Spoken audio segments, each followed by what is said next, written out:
1,200 employees in the port alone. 61 companies are already in the free zone.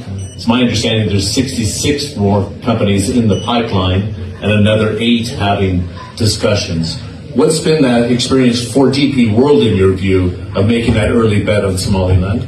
Well, we thank DP World for making that brave initiative of investing in Somaliland in 2016.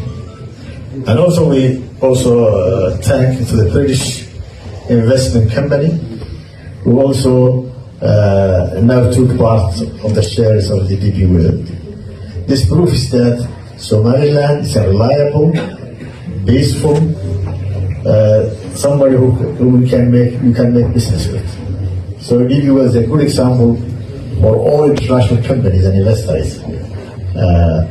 DP World, together with Ethiopia, we want to improve more infrastructure, like corridors, commercial ports, and other facilities and infrastructure who can give service to the landlocked countries, including Ethiopia.